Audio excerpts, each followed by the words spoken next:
সোনার বাংলাদেশ, ছাত্র ঘরের দেশ, সোনার বাংলাদেশ। আমার ডক্টর ইউনূস থাকলে পরে আমার বাংলাদেশে কোনো অভাব হবে না। ডক্টর ইউনূস থাকলে আমাদের বাংলাদেশ উন্নত হবে। ডক্টর ইউনূসের দেশ সোনার বাংলাদেশ, ডক্টর ইউনূসের দেশ সোনার বাংলাদেশ, ডক্টর ইউনূসের দেশ সোনার বাংলাদেশ। ডক্টর ইউনূস যেটা করবি সেটাই আমরা করবো। ডক্টর ইউনূসের আপনি কোথায় থেকে বলছেন? আমি বাগাবাড়িঘাট থেকে বলছি। ডক্টর ইউনূসের দেশ সোনার বাংলাদেশ। আপনার নাম কি? আমার নাম আলমা সরকার। আপনি কি করেন? 20 বছর চাকরি হয় না আমাদের। ডক্টর ইউনূসের কাছে আমার আবেদন, আমাদের চাকরি দিক। আমরা নির্যাতন হয়ে গেছি। ডক্টর ইউনূসের দেশ সোনার বাংলাদেশ, ছাত্র করে দেশ সোনার বাংলাদেশ।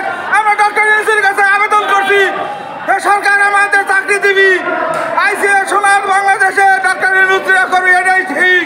বাংলাদেশে যেটা করবি ভবিষ্যৎ টাকা নিয়ে আসছে ডক্টর ইউনূস আমাদের বাংলাদেশে। আমার নাম আলমা সরকার। আপনার ঠিকানা বলেন। ঠিকানা বাগাবাড়িঘাট। কি করেন আপনি? আমি মেলবোর্নে চাকরি করি 20 বছর ধরে। ভুক্তভোগ হয়েছি আমরা। মেলবোর্নে চাকরি দিচ্ছে না। কারা ভুক্তভোগ করছে? ভুক্তভোগ করছে আগেকার